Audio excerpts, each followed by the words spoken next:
사도행전 27장 27절로 37절 말씀. 저 여러분 교도갑니다. 열 나흘째 되는 날 밤에 우리가 아드리아 바다에서 이리저리 쫓겨가다가 자정쯤 되어 사공들이 어느 육지에 가까워지는 줄을 짐작하고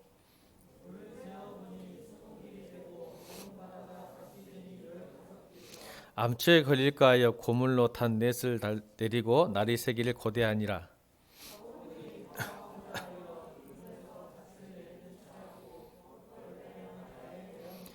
바울이 백부장과 군인들에게 이르되 이 사람들이 배에 있지 아니하면 너희가 구원을 얻지 못하리라 하니, 날이 새어가매 바울이 여러 사람에게 음식 먹기를 권하여 이르되 너희가 기다리고 기다리며 먹지 못하고 줄인 지가 오늘까지 열 나흘인즉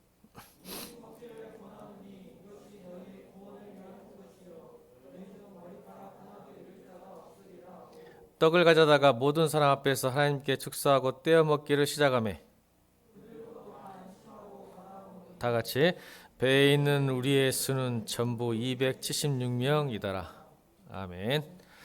인생의 풍랑을 만났을 때라는 제목으로 하나님의 말씀 선포합니다. 다음 주일은 추수감사주일입니다. 세례식, 성례식 같이 있으니까 여러분 이번 주간 성례를 받기 합당하게 준비하셔서 성례가 뭐냐면 세례와 학습이 있고 성찬식 함께 있는 게 성례라고 하고 포도주와 빵을 먹는 식만 있으면 성찬식이라고 합니다. 그러니까 합쳐 있는 거죠. 그러니까 세례 받으실 분이 있고 할 수 있는 분이 함께 하는 날이니까 이번 주가 좀 거룩하게, 왜냐하면 여러분 하나님을 임재와 하나님과 연합하는 가장 중요한 의식이에요. 여러분이 준비한 만큼, 예비한 만큼, 기대한 만큼 여러분이 하나님과 함께 연합할 수 있습니다. 믿음의 문제이기 때문에 그렇습니다. 무슨 포도주를 먹고 빵을 먹으면 하나님과 연합할 수 있을까? 아니요, 믿음의 문제입니다. 여러분이 이번 주간은 열심히 거룩하게 하나님의 연합할 수 있도록 경건하고 절제하면서 사시길 바랍니다. 아멘. 여러분 세 가지가 있어요. 하나님께 갈 수 있는 세 가지 방법이 있는데, 첫 번째는 말씀이죠. 말씀은 하나님께서 우리에게 오시는 방법입니다. 아멘입니까? 그러니까 오늘 하나님께서 말씀하신다는 것은 하나님께서 지금 여러분에게 찾아오신다는 거예요. 말씀으로. 그러니까 이것을 말씀으로 찾아오시는데 설교를 잘 못 듣고 마음을 열지 않으면 하나님 못 만나요. 말씀은 우리에게 하나님이 찾아오시는 방법이에요. 그러니까 이 말씀을 듣지 못한다는 것, 내가 딴 생각하고 앉아있으면 지금 하나님을 못 만나는 거예요. 하나님 말씀을 약속하신다니까요. 오신다니까요. 지금 여러분 오실 거 있어요 지금. 근데 내가 영접을 못하는 거야.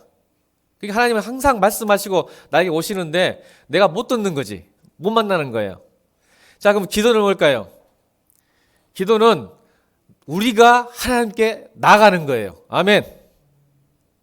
이게 말씀과 기도 외에는 하나님 거르게 줄 수 없다는 말이 그 말인 거야. 신앙은 교제예요. 말씀으로 오신 하나님을 영접하고 내가 기도해서 하나님께 그 말씀에 응답하는 거예요. 이게 소통이 돼야죠. 소통이. 서로 공감이 되는 거야. 내가 기도를 통해서 공감하고 하나님께 나가고 말씀으로 주님의 말씀을 듣고 내 말로 기도로 하나님께 말씀을 드리고, 이게 교제예요. 그런데 이게 다 함께 이루어지는 것, 이게 이제 우리의 일이지만 성찬식은 포도주와 빵은 그런 거 없이 그냥 하나님께서 여러분과 일방적으로 함께하고 싶으신 거예요. 그걸 먹는 순간 말씀과 하나님의 육과 영이 전부 내 안에 들어와 버리는 거예요. 그러니까 여러분 믿음으로 받으셔야 돼요. 이거 무슨 의미가 있을까? 아닙니다. 여러분 믿음으로 받으셔야 돼요. 그러면 하나님과 연합할 수 있습니다. 하나 될 수 있어요. 하나님과 경험할 수 있어요. 정말 중요한 의식이에요. 그러니까 여러분 이번 주간은 말씀과 기도로 준비해서 성찬식 잘 참석합시다.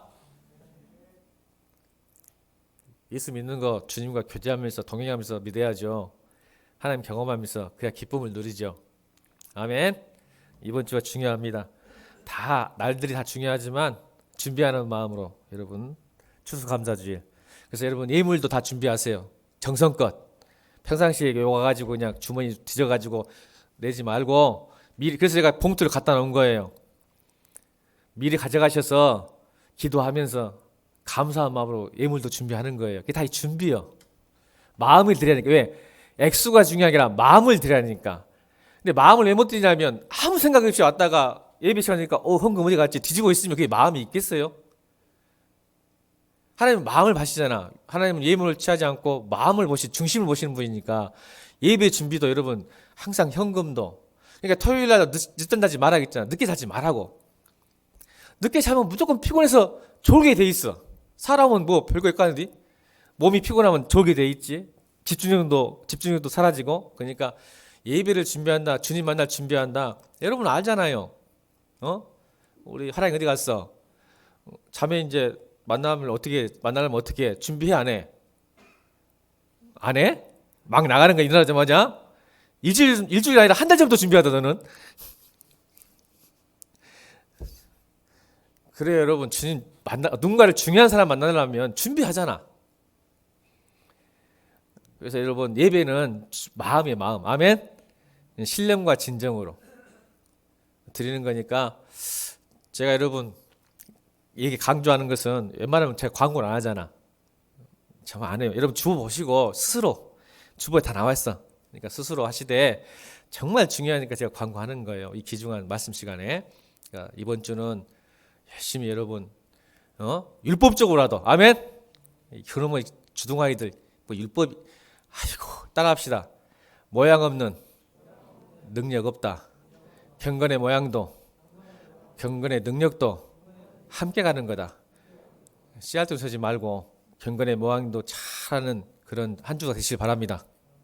그래야 경건의 능력이 아마 여러분 경건의 모양이 이번 주에 있으면 돌아온 주일은 경건의 능력이 나타날 줄로 믿습니다. 모양도 없는데 무슨 능력이요? 눈빛들이 전투적 눈빛이야. 됐어 이제. 이제 설교합시다. 눈빛들이 잘 살아야겠다. 눈빛들이 전투적 눈빛이에요. 자, 인생의 풍랑을 만났을 때라는 제목으로 하나님 말씀 선포할 때 사도행전 27장 보면 여러분 예수를 믿고 나면 우리가 늘 생각하기엔 모든 일이 잘 풀리고 내가 원하는 대로 될 것 같은데 절대 그러지 않아요. 성경은 그렇게 가르치지 않아요. 오늘 이 본문도 마찬가지예요. 바울이 마지막 로마로 가는 길에 또 한 번의 어려움을 당합니다. 그러니까 하나님의 사명을 맡고 하나님의 종이고 하나님께서 축복하시고 죽은 자도 살리는 이 바울에게도 고난은 멈추지가 않아요. 우리 인생이.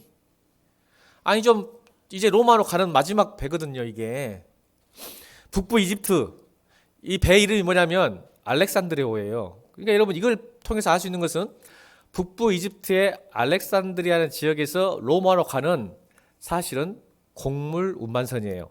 왜냐? 로마로 이렇게 가서 팔아면 돈이 되니까. 그러니까 북부 이스라엘의 이집트의 그 풍성한 나일강의 그 곡식들을 로마에 팔으러 가는 곡물 운수선이에요.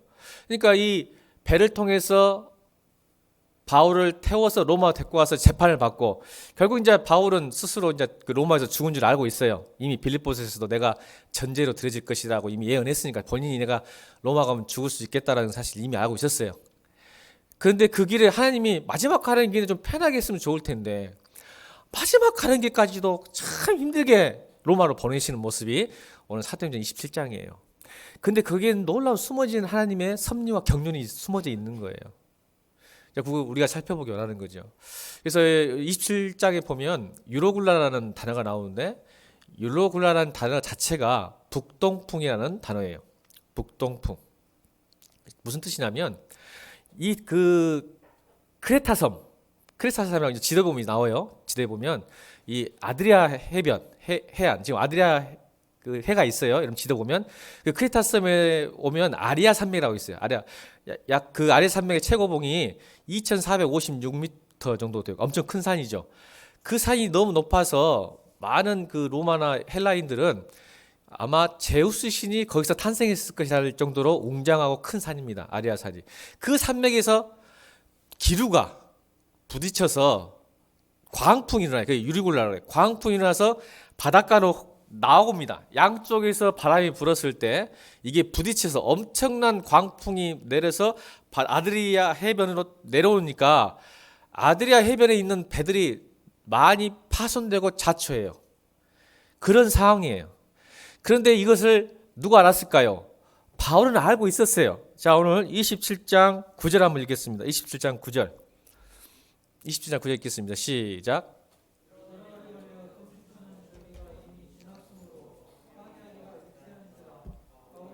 (10절) 시작. 말하되 여러분이여 내가 보니 이번 항해가 화물과 배만 아니라 우리 생명에도 타격과 많은 손해를 끼치려 하되. 바울이 권면한 거죠. 지금 죄수잖아요. 죄수야. 근데 바울이 이걸 아는 거예요. 어떻게 알았을까? 왜 전문가도 아닌데. 여러분, 바다의 운행이나 출항이나 모든 것을 알려면 사실 여러분 누구에게 상담하고 싶으세요? 바울에게 상담하고 싶으세요? 선장이나 사공이나 해양 전문가한테, 교수님한테 가서 물어볼 것 같아요, 여러분. 이 말은 목사에게 물어볼 거예요? 선장한테 물어볼 거예요? 바닷가 나가서 출항하려면.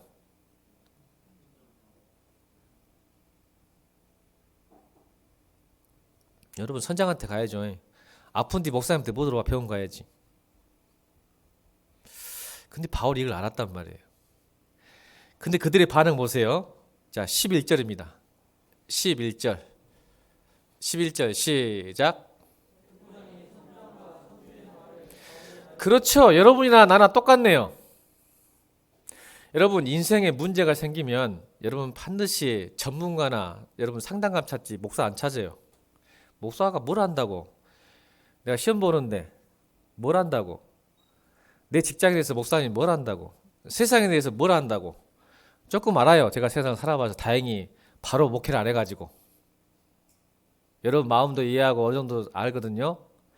근데 여러분 생각해보세요. 여러분이 세상에서 직장에서 사업하는데 어려움이 와. 인생에 갑자기 풍랑이 와. 그럼 여러분은 누구를 찾아갈 것 같아요? 저 찾아오란 말이 아니에요. 오해하지 마세요. 안 찾아도 괜찮아. 근데 오늘 백부장이 뭐는 이게 중요해. 11절. 다시 11절 시작.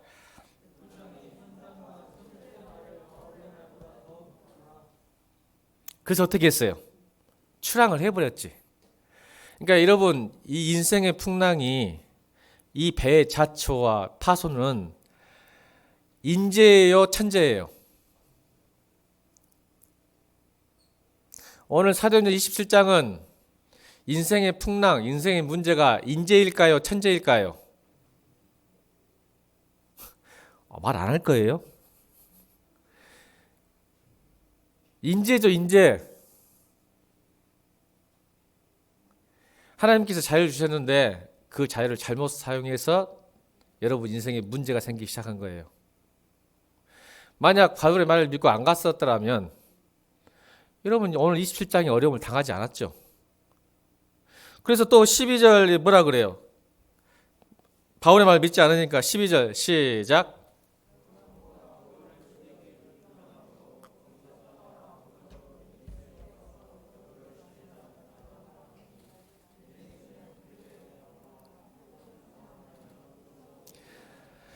그러니까 여러분 지금 그 자리가 불편한 거야. 사실은 얘가 미양이라는 곳이에요. 미양. 8절에 나오죠. 미양이라는 곳이 있는데 여기에 지금 내가 머무는 것이 불편해. 이거 빨리 떠나고 싶은 거야. 조급한 마음이 있는 거지. 앞뒤 생각하지 않고 빨리 떠나는 게 좋겠다. 그래서 나중에 미양에서 65km 떨어진 베닉스로 가고 싶은 거야. 왜? 지금 현재 자리가 불편해. 여러분 인생이 직장이 사회 불편하지 않으세요? 힘들 때가 많잖아. 그러니까 아무 생각 없이 빨리 떠나고 싶은 거야. 근데 바울은 좀만 참아. 좀 기다려. 가긴 갈 건데 지금 때가 아니거든? 라고 말하는데 백부장이 누구예요? 지금 바울의 호송을 책임지는 사람이잖아. 근데 아마 백부장 입장에서 그랬을 거야. 아이고 빨리 바울을 호송하고 빨리 봉급받고 빨리 쉬어야 되겠다. 이런 생각도 있었을 거야 아마. 여러분 빨리 로마로 가야 되는 그 사명 있잖아. 그 백부장한테는. 그러니까 빨리 일 끝내고 아이고 쉬어야지. 이거 바울 빨리 데려다 줘야지. 뭘 또 여기서 미항에서 며칠 또 머문단 말이냐. 빨리 가자 빨리. 이럴 수 있잖아요. 그러니까 율리오 백부장 율리오가 바울 말을 아이고 네가 뭐 한다고. 여러분 마치 베드로 같죠. 베드로 밤낮 수고하였으나 물고기 한 마리도 못 건지는데 예수님께서 와셔가지고 깊은 데 금을 던져라. 여러분 베드로는 평생 어부였어요. 자, 예수님의 직업은 뭐였어요? 카펜터스더라. 목수가 지가 뭘 한다고 어부한테 평생을 어부한테 와서 깊은 곳에 여러분 금을 던지면 여러분 안 되죠. 그물은 얕은 데 던져야지. 낚시도 아니고. 밤낮 수고하였으나 하루 종일 또 새벽에 또 안 잡혀요. 고기가 지기도 잠자야 되니까 안 움직여. 근데 주님께서 깊은 곳에 배 오른편 던져라 했더니 베드로가 다행히 그 말을 믿고 던졌더니 난리가 나버렸네. 근데 오늘 율리오는 그걸 못 믿었던 거지. 선장과 선주의 말을 믿었지. 가도 됩니다. 이 정도 날씨는 뭐 괜찮겠네요. 내가 봐서. 근데 여러분 또 재밌는 게 뭐냐면 신기하게도 여러분 내가 선택하고 그러니까 하나님의 어떤 뜻과 길보다 내 생각대로 갈 때 보면 처음엔 잘 될 때가 많아요. 그래서 여러분이 자꾸 속아. 그게 오늘 13절에 나옵니다. 자, 13절 읽겠습니다. 시작.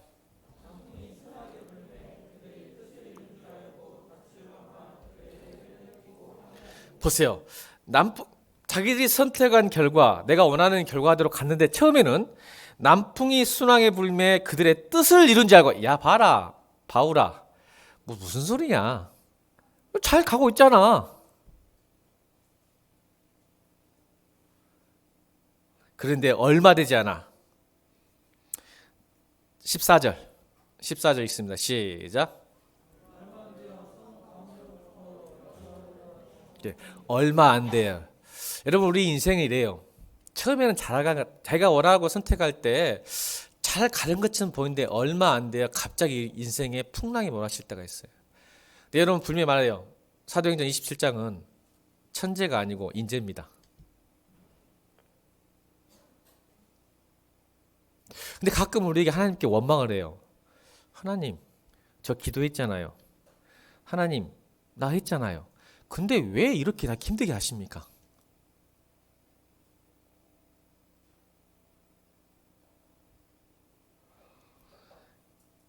여러분 기도하면 들으셔야죠. 기도했으면 말씀 들었으면 순종해야죠. 들으면 뭐합니까? 기도하면 뭐합니까? 근데 기도했다, 말씀 들었다, 예배 드렸다, 끝. 아무 의미가 없어요. 여러분 기도해놓고 하나님이 알아서 해주세요. 그거 믿음 아니잖아. 이제 기도가 뭐 보험이에요? 기도했으니 내가 뭘 해도 하나님이 지켜줄 거다. 그럼 사도 바울도 지켜주고 다 지켜줘야지. 276명 고난이 없어야지.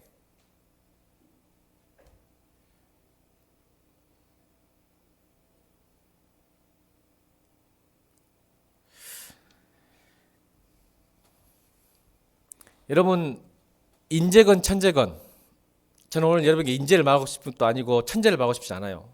원하지 않는 풍랑 문제가 오던 내가 잘못 선택해서 내가 문제가 생기든 간에 중요한 포인트가 거기 있지 않아요. 인재와 천재가 중요한 게 아니라 만약 고난이 왔을 때 여러분이 잘못 선택했거나 또 내가 원하지 않았는데, 자 여러분 유일하게 가장 억울한 사람이 276명 중에 누굴까요?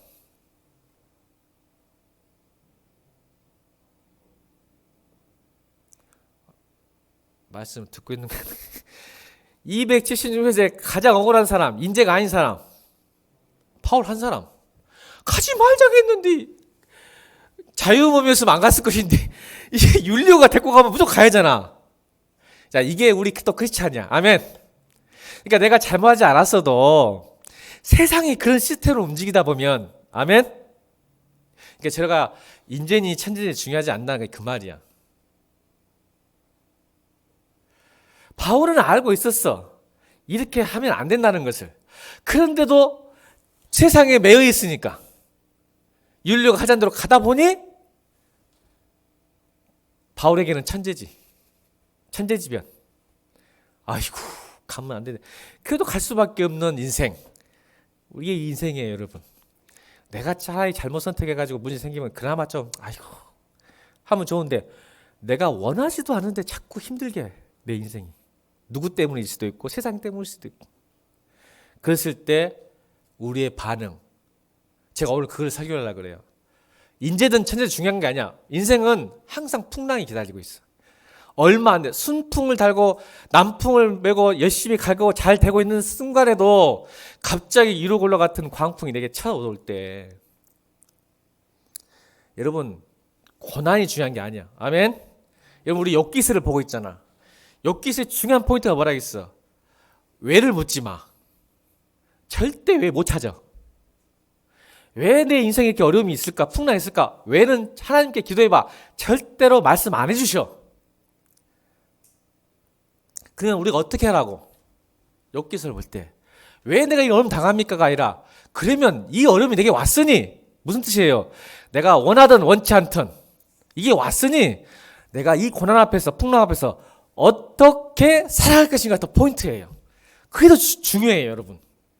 여러분, 우리 풍랑을 막을 힘이 없다니까. 우리의 이기와 어려움을 막을 힘이 없어. 기도한다고 되는 일이 아니야. 오늘 바울을 보세요. 하나님이 사랑하는 이 제자를 마지막 가는 길은 행복하게 해주고 편하게 순풍달시 가야 되는데 왜 마지막까지 그 길 가게 하시냔 말이에요. 꽃길이 아니란 말이에요. 왜 가시밭길이란 말이에요. 그러면 바울이 원망해서 본문 27장에 한 번도 넘어가지 않았어요. 그러면 이 고난이 와도 그러면 내가 어떻게 반응할 것인가? 네 가지 반응이 숨어져 있어요, 오늘 본문에. 네 가지 반응이. 여러분이 자유가 있으니까 선택하셔야 돼요. 내가 이 고난 앞에서, 풍랑 앞에서 어떻게 반응하고 살 것인가에 대한 여러분이 선택하셔야 됩니다. 첫 번째 반응. 고난이 오고 풍랑이 오면 도망칩니다. 있어요, 없어요? 힘들고 어려우면 도망치는 게 가장 빨라요, 여러분. 여러분, 직장 생활할 때 가장 편한 길이 뭔지 아세요? 직장 그만 때려치우면 되는 거야. 소희야, 교회가 싫어, 주님이 싫어. 그럼 뭐가 제일 좋을까? 빠를까? 교회 안 나오면 되는 거지 뭐. 뭘 고민해. 와고 힘들어 죽겠는데. 올 때마다 힘들어 죽겠는데. 그냥 도망치면 끝나. 교회도 도망치고, 주님도 도망치고, 직장도 도망치고, 사업도 도망치고, 가정도 팽개치고 도망치면 끝나. 내 자녀 책임 못 지겠고, 내 아내 못 지겠고, 내 부모 못 지겠으면 도망치면 끝나는 거지. 제일 편한 방법 아니야. 그런 반응이 있는 사람이 있었어요. 30절입니다. 오늘 본문 30절. 30절 시작.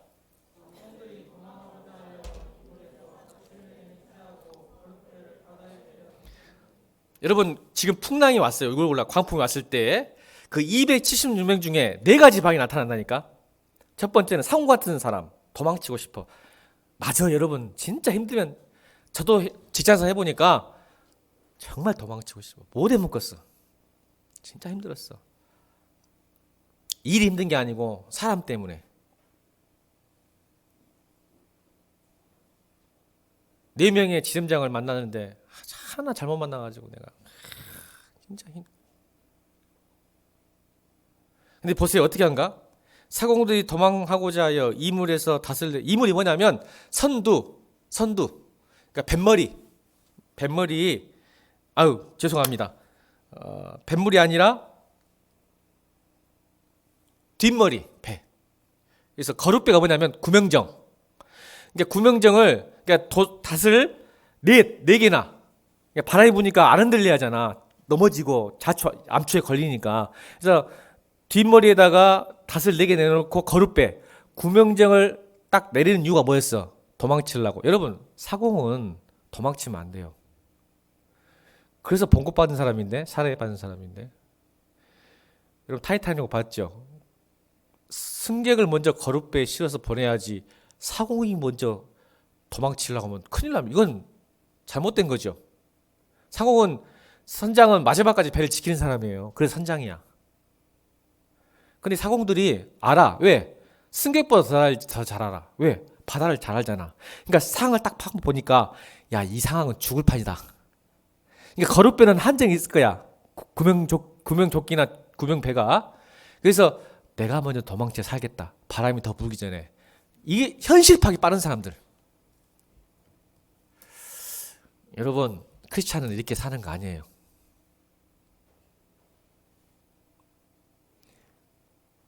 그래서 처음에는 자기의 뜻을 이룬 것 같으나 나중에 더 낭패를 보는 거야. 여러분 다 머리 좋잖아. 눈치가 빨라. 현실파 딱 보면 답이 나온 것 같아요. 여러분들 딱 스캔하면 쫙 나온가 봐. 여러분들은 상황이 지금 이런 상황이니까 내가 먼저 빨리 가야 되겠다.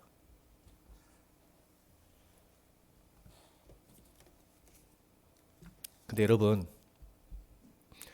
문제가 오면요, 이게 신앙의 문제가 아니라 철학적 사고, 인문학적 사고도 풍랑이 오면 도망치거나 반대로 거슬러 올라가면 더 빨리 무너집니다. 풍랑이 오면요, 어쩔 수 없이 그 풍랑에 맡겨야 돼요, 몸을. 그러니까 문제가 오고 힘듦이 오면 그 힘든과 어려움 때문에 오히려 뭐 다른 생각을 하고 역린 다시 돌이켜서 딴 일을 하려고 하지 말고 일단은 갑과 을이 바뀌어. 옛날에가 어떤 상황을 내가 통제하고 했다 그러면 이 유르골라 광풍이 오는 순간은 이제는 갑이 누가 돼? 고난과 풍랑이 갑이 돼. 그때는 몸을 맡기셔야 됩니다. 거기에 바람에. 생각해 보세요. 바람이 이쪽에서 부는데 내가 이쪽을 뚫고 다시 걸어 올라가면 얼마나 더 힘들겠어요. 바람이 오면 그 바람에 가는 방향으로 나를 좀 맡기는 것이 필요합니다. 그리고 상황을 주셔야 돼요.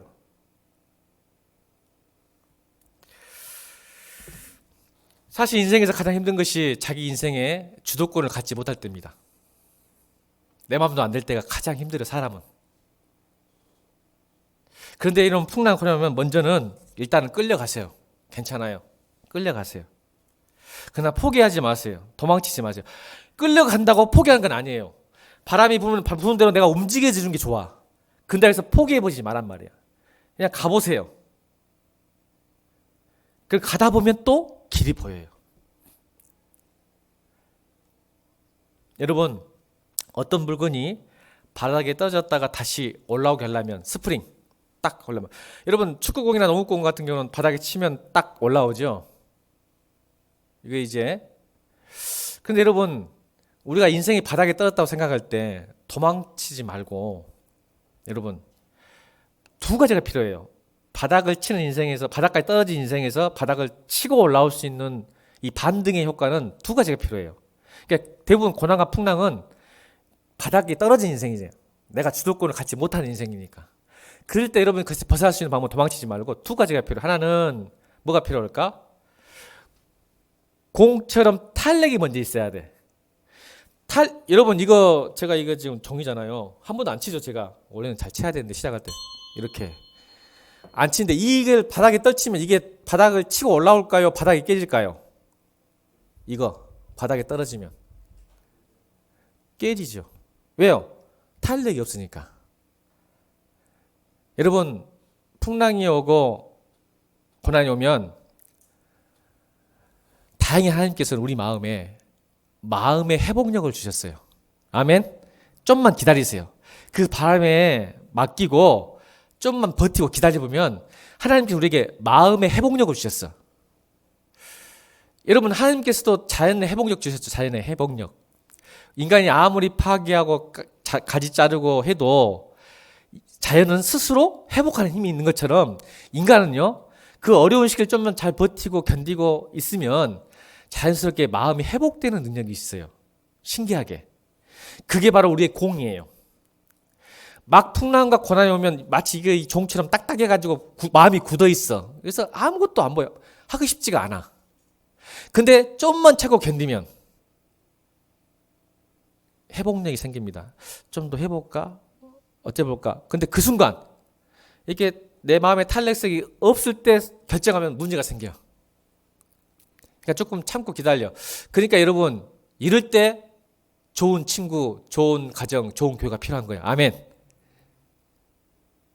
제가 욥기서 우리 청년들한테 수요일 밤 예배 때, 삼일밤 예배 때 항상 강조하는 게 뭐냐면, 그만 주동이 shut up 해, shut up. 입 닥치고. 주영이 뭐라 그랬어, 내가. 옆에 힘든 사람이 있으면 풍랑을 만나 고난이 있으면 뭘 하겠어? 예? 주둥이 다치고 들어주고 어찌라고? 고기 사줘라. 근데 우리는 목사님처럼 딱 한 사람만 한다겠어. 말하는 사람은 목사님 할 테니까 여러분들은 들어주고 힘들다 가면 조언하지 마. 웬만하면 뭐래? 고기 사주고 들어줘. 그냥 옆에 있어줘.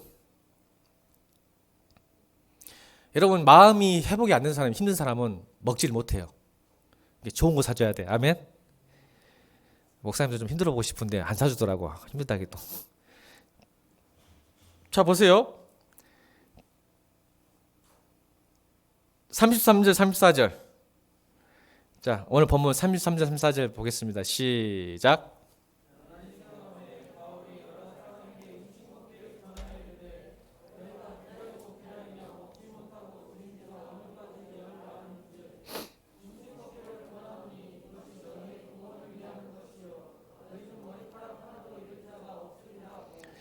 떡을 가져다가 모든 사람 앞에서 하나님께 축사하고 떼어 먹기를 시작하며. 보세요. 바울이 뭘 한지 아세요? 힘든 사람한테 이렇게 말했을 거야. 너희들 내 말 안 들어갖고 고통당하지. 에이라 이 바보 시키더라. 내 말 들었어야지. 목사님 같으면 그랬을 거야. 유시단한테 내 말도 안 듣고 그러니까 만나가지고 소고기 먹고 있는데. 아니라 여러분, 열 나흘째 못 먹어. 사람이 진짜 힘들면 안 먹어진다니까. 먹어지면 감사 끝났어. 그러니까 주은이 어디 갔어? 힘들다. 주은이 어디 갔어? 저거 힘들다 근데 안 힘들어. 잘 먹는데. 속지 마. 잘 먹으면 안 힘든 거야. 시험 공부하는데. 여러분, 열 나흘을 못 먹어.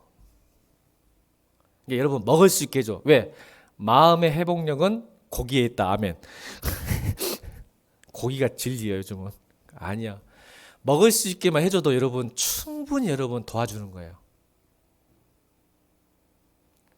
못 먹는 사람 없지 우리 교회? 자, 빨리 못 먹는 사람 빨리 살짝만 손 들어봐. 목사님이 고기 사줄 거니까. 자, 살짝 손 들어봐. 다들 주인이 너는 안 돼. 잘 먹잖아. 씨. 못 먹고 있는 사람. 나 지금 밥이 안 들어간다. 고기가 안 들어간다. 권사님 요즘 식사 잘하세요? 됐어. 감사해. 됐어. 바울이 화 안 냈어요. 먹어라 시키더라.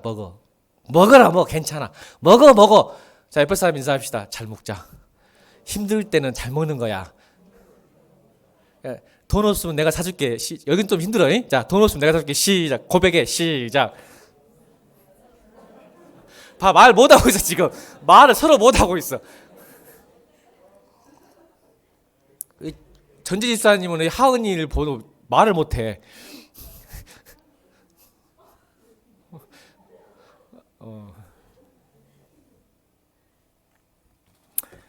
마음의 회복력이 생기면 이길 수 있습니다. 근데 이제 이게 또 문제예요. 두 번째 문제는 내가 마음이 회복이 돼가지고 탄력이 있어가지고 벽에 떨어져서 올라올 수 있는 반등 힘이 있는데 반대로 바닥이 습지요. 진흙탕이요. 공이 올라올까 안 올라올까? 이게 두 가지가 필요하다니까.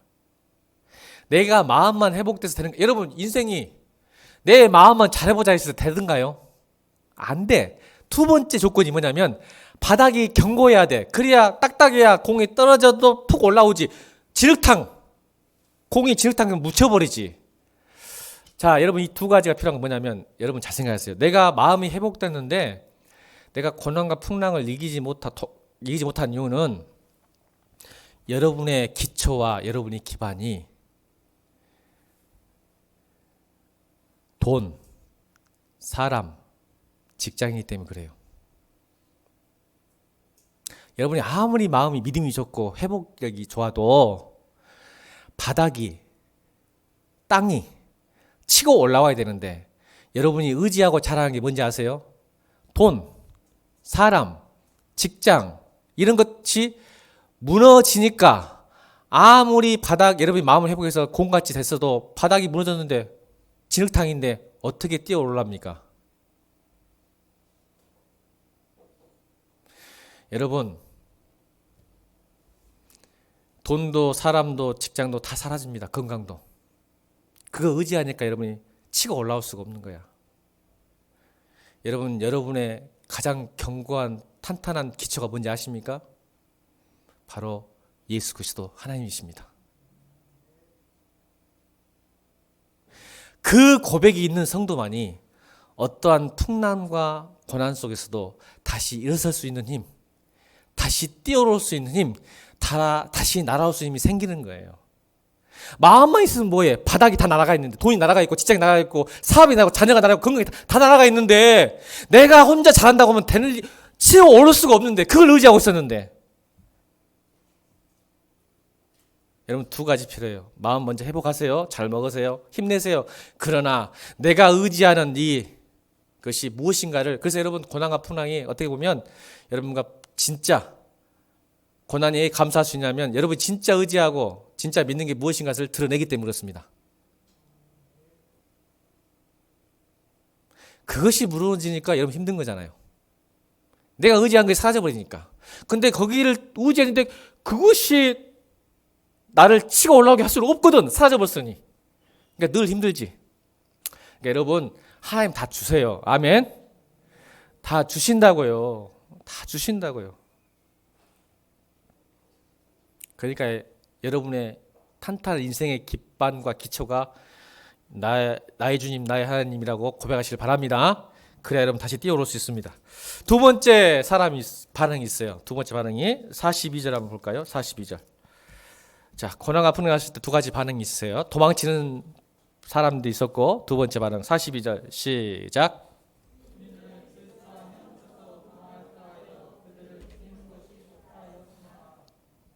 어떤 사람이 있어요?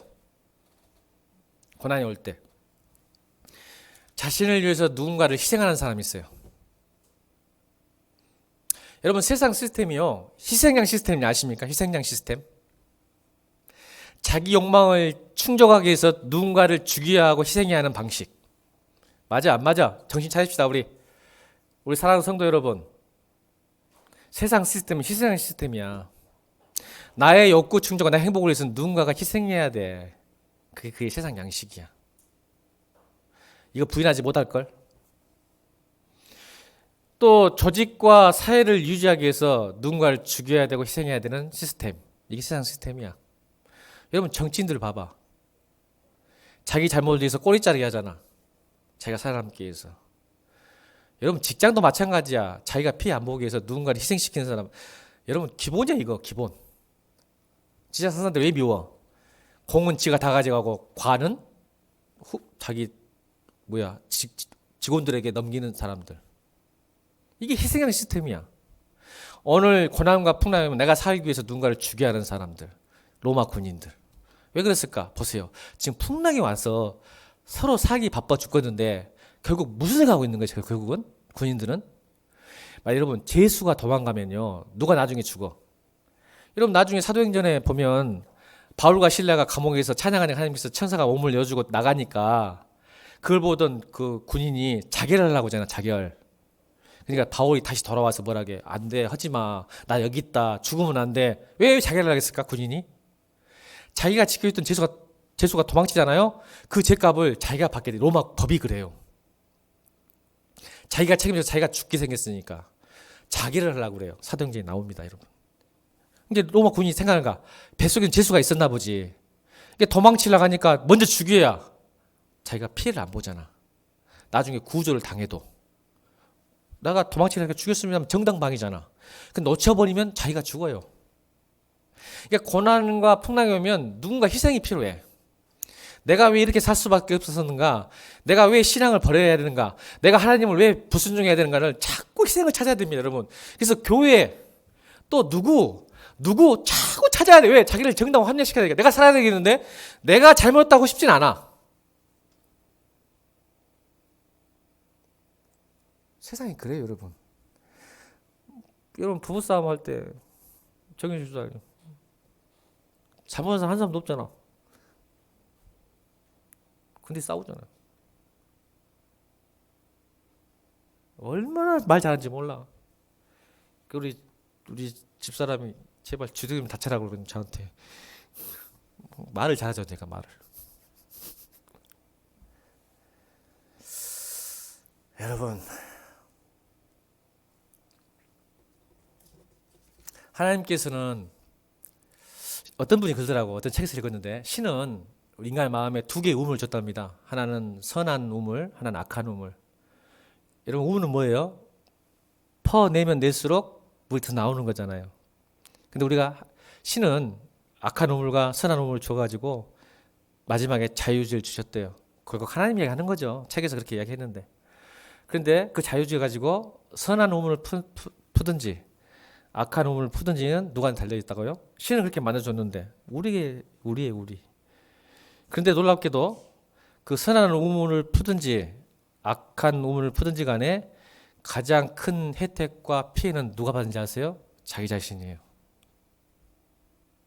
이게 하나님 법칙이에요, 여러분. 이걸 깨달아야 돼요, 여러분. 자기에게 결국 가장 많은 혜택도 오고 가장 많은 해악이 옵니다. 사람은요, 자기가 선택하고 자기가 결정한 것에 대한 가치를 두고 거기에 행복감을 누립니다. 맞죠? 누구의 결정과 가치가 소중한 게 아니야.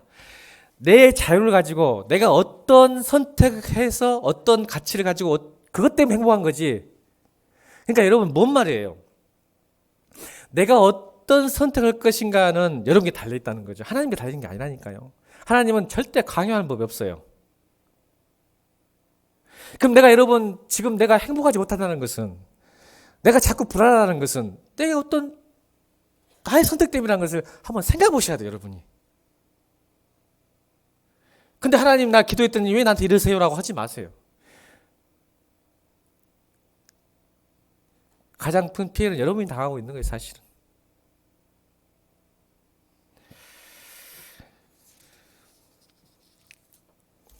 여러분, 진정으로 산을 좋아하는 사람들, 제가 한때 산을 좋아했는데, 여러분 잘 보세요. 진정으로 산을 좋아하는 사람은 헬리콥터를 태워가지고 산 정상에 올려주면 좋아할까요, 싫어할까요?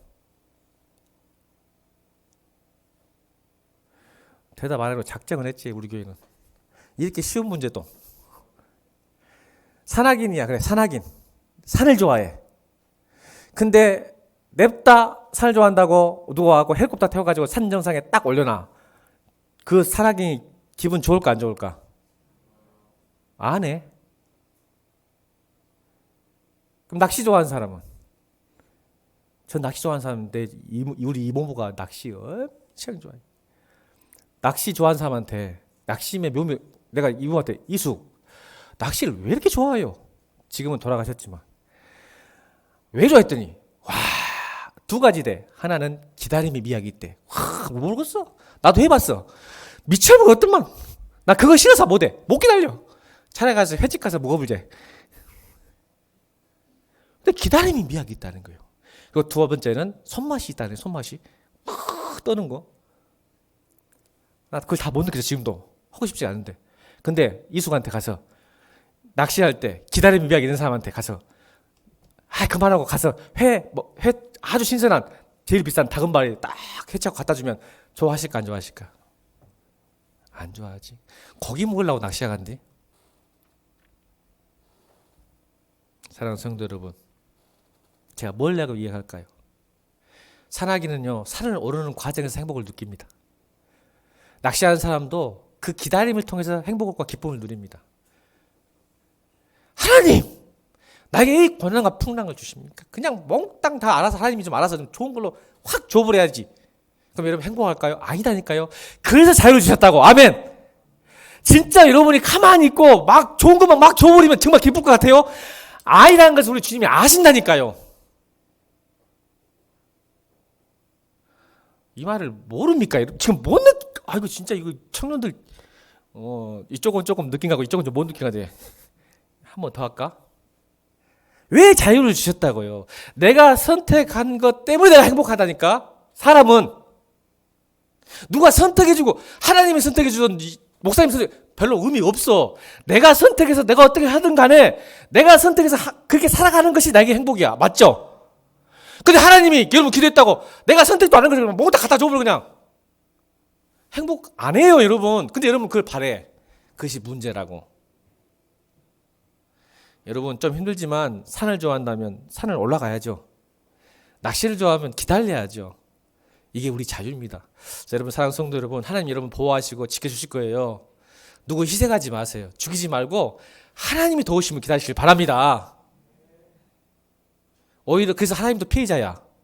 신앙인들이 하나님도 피해자예요. 자꾸 원망을 해. 하나님 왜 그러세요 나한테. 보세요. 누군가를 죽여야 돼. 하나님도 죽여야 내가 내 신앙이. 나 그걸 지금 말하고 싶은 거예요. 그걸.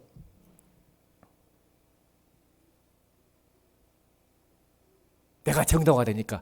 내가 왜 이런 행동을 했는지를 정당화시키려면 하나님도 죽여야 돼. 그러지 말라고.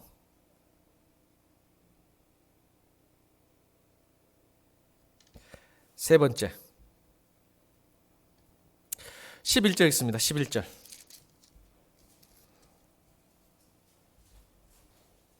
11절 시작. 더 크게 11절 시작. 13절 시작.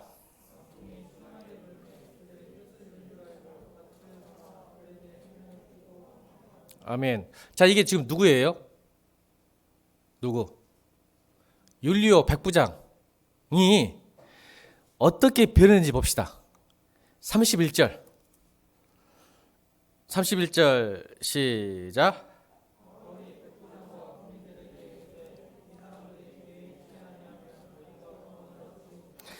하니 32절 시작. 사람이 바뀌었네. 11절에서는 백부장이 바오나를 믿지 않고 산장과 선점을 믿고 나갔단 말이야.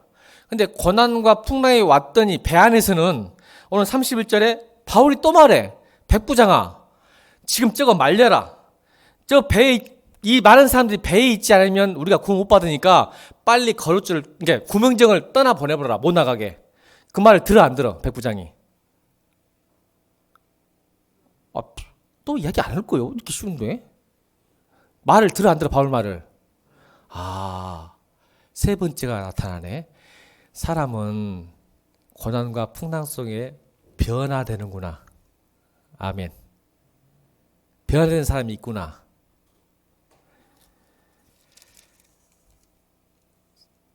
43절. 자, 율리오가 어떻게 변했는가 보세요. 43절. 자, 27장 43절. 43절 시작.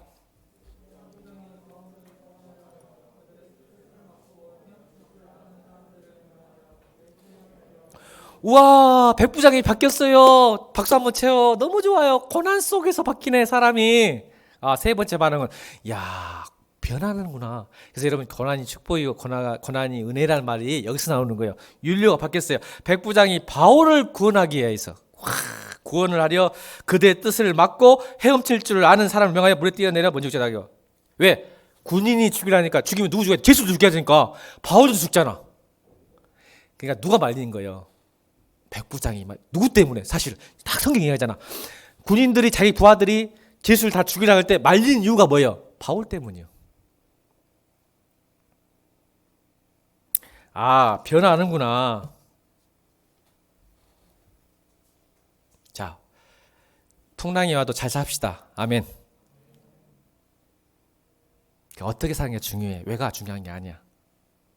자, 여러분, 우리 요나서 한번 읽어볼까요? 요나서 2장 1절로 2절. 요나서 2장 1절로 2절 시작.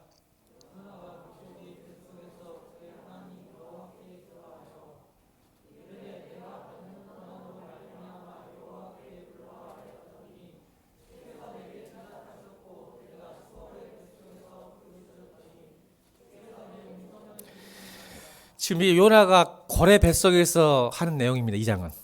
자, 요나는 고래에게 먹힌 게 인재였을까요? 천재지변이었을까요? 요나는. 자, 요나가 대답해봐. 요나니까. 자, 요나에게. 자, 요나서 2장은 그 고난이, 고래 삼켜버렸잖아. 그럼 그게 인재야, 천재야? 너 이름 바꿔. 안 되겠어. 앞으로 너는 이름 바꿔. 나요로. 나요로 바꿔. 나요. 이름 바꿔. 자, 누구한테 물어볼까? 경원이가 잘할 것 같아. 요나 2장은 고려의 상징 인재일까 천재일까? 어? 왜? 그렇지. 하나님만 안 들었잖아. 권사님 그지? 니네로 가겠다. 어디로 갔어? 다시스로 도망치니까 인재요. 고난과 풍랑이 너 요나 너 나면 안 되겠어. 이것도 몰라? 자, 봐봐. 여러분, 왜 고려에게 먹혔어? 다시스로 도망가 버렸잖아. 니네로 가라겠더니. 그러니까 딱 하나님께서 풍랑과 고난을 딱 주니까 오늘 2장 1절로 2절로 거기서 비로소 기도하는 게 오늘 본문 요나서 2장 1절 2절이야. 그리고 요나서 2장 7절 10절 7절 시작.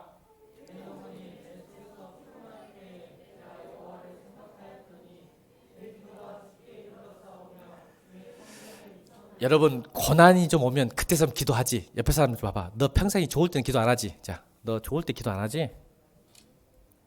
좀 어려움이 와야 기도하지. 솔직히 말해봐. 좋을 때는 너 돈 쓰고 재밌게 살고 좀 힘드니까 기도하지. 자, 시작. 옆에 사람 나 보지 말고 왜 나를 보면서 얘기해. 자, 옆에 사람 보고 시작.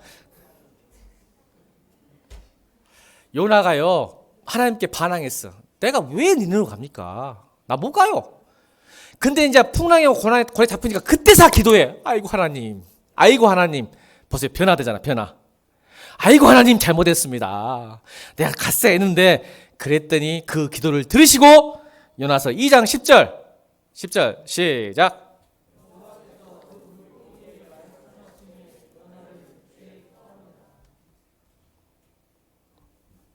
보세요, 하나님은 요나 사랑하세요. 아무리 잘못했어도 기도하면 회개하면 토해내더라. 아멘. 변화. 자, 그러면 요나 기회 주겠어. 이름 안 바꿀 수 있는 기회. 예? 이것도 통과하면 진짜 나요다. 내 다음 주부터 나요로 난다. 나요. 자, 요나 기회 주겠어. 욥은 인재일까 천재일까? 오, 맞았어. 요나 이제 요나 승인. 여러분 욥기서 지금 큐티하고 있지? 요나의 고난은 인재예요, 천재예요? 인재라는 사람 있었어? 천재잖아. 천재지변이지. 그렇게 경건하고 의롭고 예배 잘 드리는 사람이 방금 하이가 잘못 지적질을 잘해. 아이가 대답 못하면서 좋아. 욥이 무섭다가 듣고는 있구나. 듣고는 있어. 감사하네. 듣고는 있구나. 대답 안 해서 그렇지. 자, 봐봐. 욥이 자기가 뭘 잘못했는데? 잘못 없어. 하나님이 인정한 사람인데 천재지변이야. 사단이 건드렸잖아. 아멘. 근데 여러분 욥의 신앙을 보실래요? 인재라면 방법이 없어. 근데 천재여도 왜라고 묻지 않고 그거를 훈련으로 받아들여요. 욥이 훈련으로. 하나님께서 주신 훈련이구나. 자, 욥기서 23장 9절 10절. 욥기서 23장 9절로 10절 시작.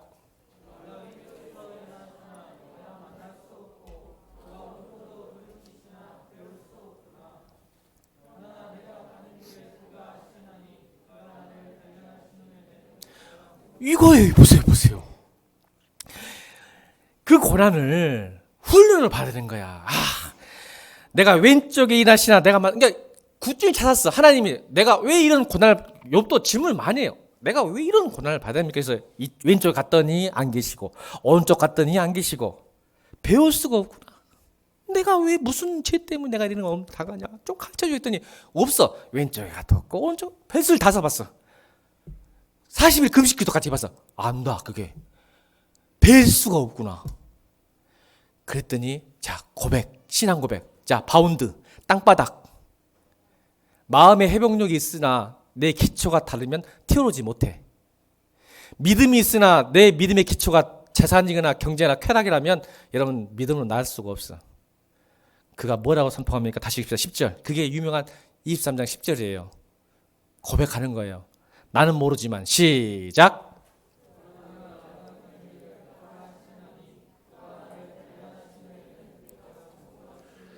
할렐루야. 이게 믿음이야. 나는 모르겠다. 그러나 나는 안다. 나를 단련하신 후에 반드시 정금처럼 나오게 하시리라. 이게 기초야. 그럴 땐 하나님이 응답해 안 해줘? 응답해 안 해줘. 결국 그것 때문에 하나님께서 했지. 욥기서 42장 2절 3절. 자, 욥기서 42장 2절 3절 시작. 이제 저는 알았습니다. 주님의 계획은 어김없이 이루어지는 것도 저는 깨달았습니다. 오! 그 다음에 3절 시작. 잘 알지도 못하면서 감히 주님의 뜻을 흐려놓고 한 자가 바로 접니다. 깨닫지도 못하면서 함부로 말을 했습니다. 제가 알기에는 너무 신기한 일이었습니다. 그리고 그 유명한 제가 제일 좋아하는 본문 욥기서 42장 5절 5절 시작.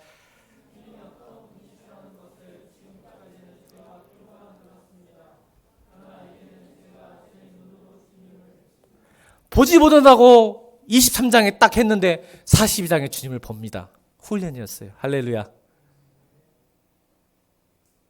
여러분, 고난 나쁘진 않아요.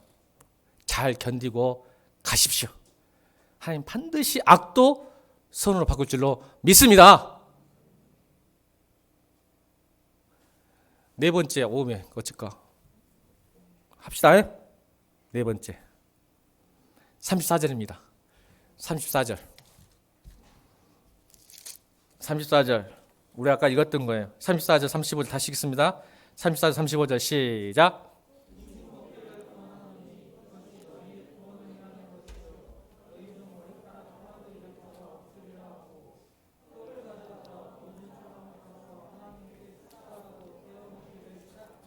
아멘. 여러분, 마지막 네 번째는 변한 사람도 있지만 고난과 풍랑 속에서도 여전히 생존보다는 사명입니다. 합시다. 생존보다 사명이다. 이게 네 번째 반응입니다. 자, 우리 성도들이 다 네 번째면 좋겠어요.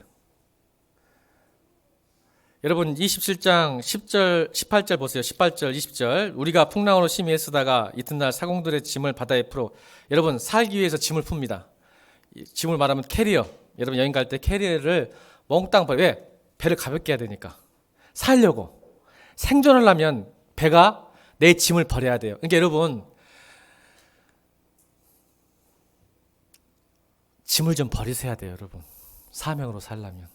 너무 무거워서 사명대로 못 살아요. 여러분 짐을 버리기 시작하고 또 뭡니까? 19절 사흘째 되는, 그러니까 짐을 버려도 여전히 풍랑이니까 두 번째 사흘이 지나고 19절 사흘째 되는 날에 배의 기구까지 다 버려. 짐도 내 개인 물품도 다 버렸고 맛있는 음식도 다 버렸을 거야. 아마 타이타닉 호처럼 막 버렸을 건데 이제는 그것도 안 되니까 뭐예요? 배의 기구, 쓸모없는 기구들 전부 버리기 시작합니다.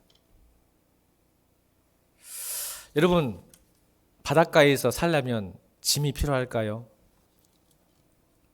배의 기구와 화려한 전등이 필요할까요? 여러분 진짜 어려움이 있으면 나중에 38절 보십시오. 뭐까지 버린? 38절 읽겠습니다. 38절 배부르고 먹고 밀을 바다에 버려. 이제는 밀까지 내가 말했죠. 곡물 운반선이겠죠. 그 배는 곡물 운반선. 그러니까 뭔 말이냐면 왜 잘못을 선택했냐면 이 곡물 빨리 팔아서 돈 받고 싶었던 출항이었어요. 그게 잘못됐단 말이야. 근데 이제는 뭐까지 버려야 돼? 곡물까지 버려야 됩니다. 그래야 사니까. 우리 인생이 그럴 때가 있어요. 사명으로 살려면 여러분의 개인적 짐, 배의 기구들, 여러분이 가장 의지했던 거 버려야 할 때가 있어야 됩니다. 그거 못 버리면 여러분 죽을 수 있어요. 그것 때문에. 그걸 한번 대비해 보세요. 뱃속에서 만약 풍랑을 만나면 밀이 뭔 소용이 있어? 생명이 중요하지. 아멘. 그러니까 무슨 말이냐면 여러분 신앙생활 하면 여러분이 생명이 중요합니까? 오늘 우리 정인선 집사님 정말 기도 잘했어. 영광스러운 나그네들. 영생을 살기 위해서 이 땅에 있는 거 버리지 못하면 영생 못 얻습니다.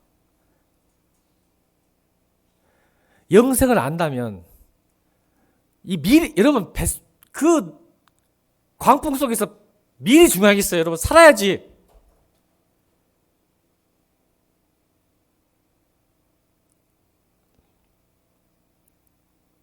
여러분 영생이 있다면 어쩔 때는 평상시 버리는 게 아니고 버릴 때는 저한테 버려주세요. 평상시 버리라는 게 아니라 오해하지 마 또. 근데 그럴 때가 올 때 벌릴 수 있는 용기, 그게 믿음이에요.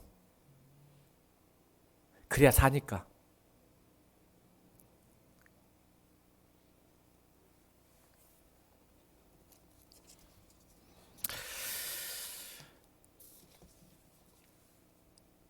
사명 얘기하니까 많은 사람들이 오해를 해. 여러분, 청년들 기도에도 응답 안 하는 게 뭔지 아세요? 내가 무슨 직장에 가야 되는지, 뭘 해야 하는지 모르는 게 딜레마예요. 우리 집사님도 그 응답 못 받고 지금까지 살아왔어. 청년들, 오늘 답을 줄게. 하여간 사명 이해하는 사람 치고 사명대로 못 살아. 자, 옆에 사람이 사명 한 사람 치고 사명대로 못 산다. 이건 진리요. 내가 아무리 봐도. 그러니까 내가 제일 싫어하는 사람이 뭐냐면, 무슨 아프리카 선교사 신학 간다고 그래 막 한 사람들 나 못 믿겠어. 그 사명도 못 받아서 사실은 자기들도. 근데 사명 하거든. 근데 여러분 진짜 사명이 뭔지 알아? 이 모양 저 모양대로 흐르다가 내가 서 있는 그 자리, 이 교회 모인 사람들 다 특징들은 자기 나름대로 살다가 이제 모였어. 아멘. 있는 자리에서 서로 사랑하고 섬기고 이루하는 것이 사명이에요. 그것도 못하는 것이 신학교 가서 뭘 한다고, 선교사 가서 뭐 한다고. 사기꾼들이, 난 그보다 사기꾼들이라 그래.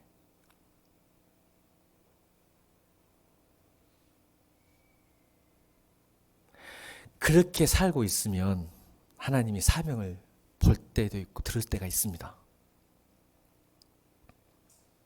진짜 사명은 여러분 있는 자리에서 성도답게 신자답게 사는 거예요. 오늘 바울이 보세요. 로마 가서 죽으려고 가는 거잖아. 근데 로마에서 가는 게 중요한 게 아니라, 아멘? 그 배 안에 어떻게든지 배로 인도하셨잖아. 그때 바울의 사명이 뭐였을까요?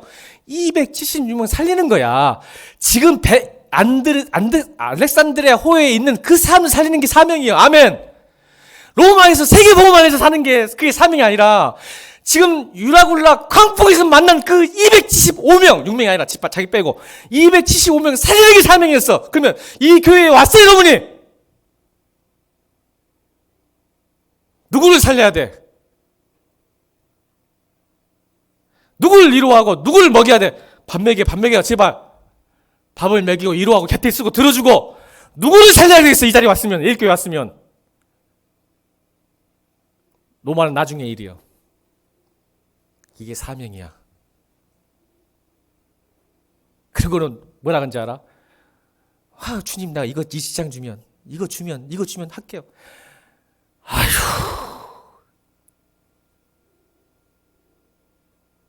큰일 한대. 잘 돼가지고 큰일 난대.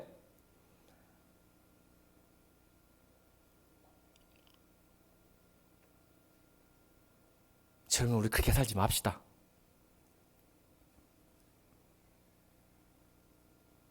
여러분, 생존보다 사명으로. 내 옆에 사람이 곧 하나님이에요. 옆에 사람이 내가 지키고 보호해야 할 사람이야. 그러려고 이 자리에 모였어요. 아멘. 그리고 난 다음에 무슨 꿈을 꾸시든 무슨 일을 하시든 하세요. 바울은 로마에서 죽어요. 여기서 죽지 않아. 따라합시다. 내가 항상 말했잖아. 사명자는 결코 죽지 않는다. 아멘입니까? 그래서 누구 때문에 안 죽은지 아세요? 바울 때문에 안 죽은 거야. 276명이. 그러니까 또 따라합시다. 사명자 곁에 있으면 절대 안 죽는다. 두 가지. 사명자는 절대 죽지 않는다. 사명자 옆에 있으면 죽지 않는다. 그러니까 내가 사명자 되는 거야. 내가 누군가를 사랑하고 기도해주면 나도 살고 옆에 사람 삽니다. 아멘. 이 네 가지 반응. 고난과 풍랑이 왔을 때 내가 어떻게 도망치거나 죽이거나, 혼자만의 변화를 위해서, 혼자만의 안위, 혼자만의 평화, 혼자만의 은혜가 아니라, 그것도 괜찮아. 변하니까. 그러나 하나님이 원하시는 건 그게 아니야. 네 평화, 네 은혜, 그거 나눠라. 그게 네 사명이다. 아멘입니까? 이렇게 되기를 주님으로 축원합니다. 찬양하